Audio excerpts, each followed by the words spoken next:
नमस्कार।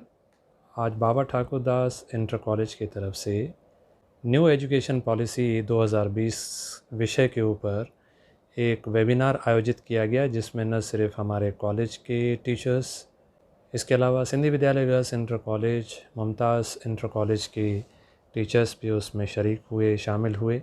इसके अलावा कई अन्य प्रिंसिपल साहिबान भी उसमें शरीक हुए।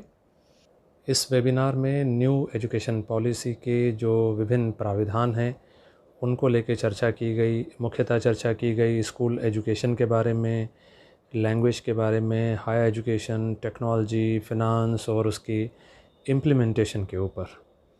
ये डिस्कस किया गया कि स्कूल सिस्टम में जो 10+2 सिस्टम अभी तक चल रहा था, उसकी जगह पे 5+3+3+4 फॉर्मेट क्या है।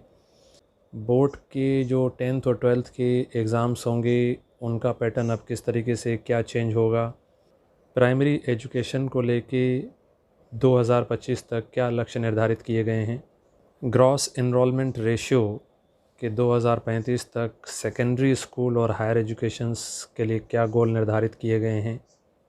क्लास 5 तक और प्रेफरेबली उसके बाद क्लास 8 तक मदर टंग में, लोकल लैंग्वेजेस में या होम लैंग्वेज में पढ़ाने का क्या प्राविधान किस तरीके से किया गया है, उसको डिस्कस किया गया। और 3 लैंग्वेज फार्मूला में जो अभी तक चल रहा था, उसमें किस तरीके से बदलाव किया गया है वो डिस्कस किया गया। इसको लेके क्या क्रिटिसिज्म है वो भी डिस्कस किया गया। 5+3+3+4 सिस्टम फॉर्मेट के बाद जो कॉलेजेस में एडमिशन होंगे स्टूडेंट्स के, उसके लिए जो नेशनल टेस्टिंग एजेंसी डेवलप की गई है उसके बारे में, जिनके द्वारा एक कॉमन एंट्रेंस एग्ज़ाम दिया जाएगा, उसके बारे में चर्चा की गई। न सिर्फ स्कूल एजुकेशन बल्कि हायर एजुकेशन में क्या बदलाव किए गए हैं, उसके लिए जो higher education commission of India संस्था का विकास किया गया है, उसके क्या काम हैं, उसको चर्चा की गई। हायर एजुकेशन में यूनिवर्सिटीज़ और कॉलेजेस में जो मल्टी डिसिप्लिनरी अप्रोच लागू होने जा रहा है वो क्या है, ये डिस्कस हुआ। डिग्री कोर्सेस अब 4 साल के होंगे, 3 साल के भी हो सकते हैं, चॉइस पे डिपेंड करता है। ये क्या अंतर है 3 साल के कोर्स और 4 साल के कोर्सेज़ में, वो डिस्कस किया गया। एमफिल का कोर्स अब ख़त्म कर दिया जाएगा, यानी डायरेक्ट पीजी के बाद डायरेक्ट पीएचडी किया जा सकेगा। क्यों एमफिल के कोर्स को ख़त्म किया गया, ये समझा गया। इसके अलावा एजुकेशन के क्षेत्र में टेक्नोलॉजी को बढ़ावा दिया जाएगा, चाहे वो teaching, learning, assessment, education planning हो, डिजिटल इंडिया कैंपेन हो, एडमिनिस्ट्रेशन हो, मैनेजमेंट हो। उसके लिए हम सभी को अपनी तैयारी करनी होगी। टीचर्स के रिक्वायरमेंट में बड़े बदलाव होने जा रहे हैं। अब टीचर्स को खाली टेस्ट ही नहीं देना होगा, बल्कि उनको क्लासरूम डेमोन्स्ट्रेशन और इंटरव्यू भी देना होगा, जिससे पता चल सके कि टीचर पढ़ाने में के लिए कितना उसके अंदर पैशन और मोटिवेशन है।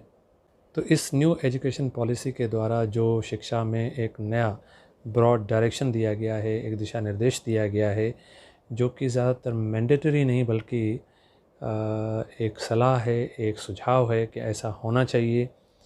क्योंकि एजुकेशन एक कॉन्करेंट लिस्ट में है, काफ़ी हद तक ये राज्यों के ऊपर निर्भर करेगा कि वो किस तरीके से इसको इम्प्लीमेंट करेंगे।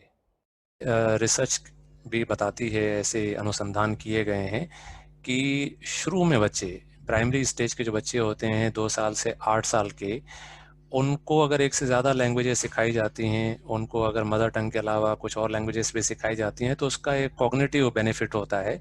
यानी बच्चे जो है फिर अन्य सब्जेक्ट्स में अच्छा कर पाते हैं और बहुत अच्छी तरह समझा भी लेते हैं।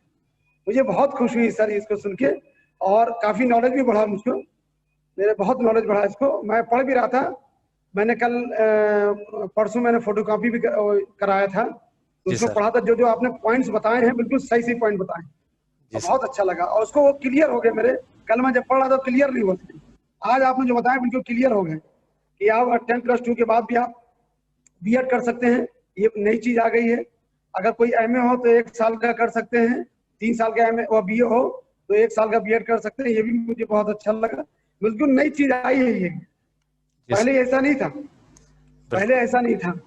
इसलिए हमें बहुत बहुत बहुत शुक्रिया सर आपका ये समझाने का आपका, कि थैंक बहुत यू अच्छा लगा सर। कि अब हम कहीं मीटिंग अटेंड करेंगे जी तो जी। हम कहीं ना कहीं कुछ बोल सकते हैं। ये हमें बहुत, हमें ये मालूम नहीं था कैसे होता है ये जी शरीर से अपने जूम ऐप डाउनलोड करवाए तो हम आपसे मुलाकात कर पाते हैं।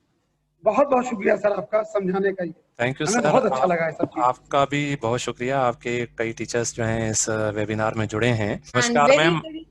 नाइस सेशन सर, मैं शुरू से सुन रही थी, अभी I just put on my camera, but बहुत ही वेल एक्सप्लेन था। कुछ पॉइंट्स मैंने भी टच किए थे अपनी पीपीटीज में, लेकिन ये जो आपका integrated foreign universities to come inside India, right. ये वाला कॉन्सेप्ट भी बड़ा वेल एक्सप्लेन था सर, कि किस तरह से इंडिया में they will be coming up. जी जी जी। न्यू एजुकेशन पॉलिसी तो बहुत ही वेरिड है, जितना पढ़े लग रहा है कम है, लेकिन आपने बहुत सारे ऐसे पॉइंट्स टच किए हैं सर जो अभी हम उस पॉइंट तक पहुंच नहीं पाए थे, तो it has reduce the labour. अब मुझे उतना पढ़ना नहीं पड़ेगा सर जितना आपने मुझे बता दिया। Thank you so much for the very nice session. Thank you ma'am आपके इस वेबिनार में जुड़ने के लिए। और ये अभी वेबिनार्स और होते रहेंगे, क्योंकि एक बार में तो शायद सारी चीज़ें क्लियर हो पाना ना हमको भी हैं, और अभी और भी हम लोगों को ये इस तरह के वेबिनार अरेंज करने पड़ेंगे। तो एक बार फिर से आज की इस बैठक में जितने भी पार्टिसिपेंट्स हैं, जो हमारे सम्मानित प्रिंसिपल साहिबान हैं, हमारे विद्यालय के मुमताज़ इंटर कॉलेज के, सिंधी विद्यालय गर्ल्स इंटर कॉलेज के, सिंधी बॉयज़ के भी शायद कुछ टीचर्स जुड़े हैं, सबका बहुत बहुत धन्यवाद। और ये सिलसिला चलता रहेगा, आगे भी हम लोग जो है वेबिनार्स वगैरह जो है वो आयोजित करते रहेंगे।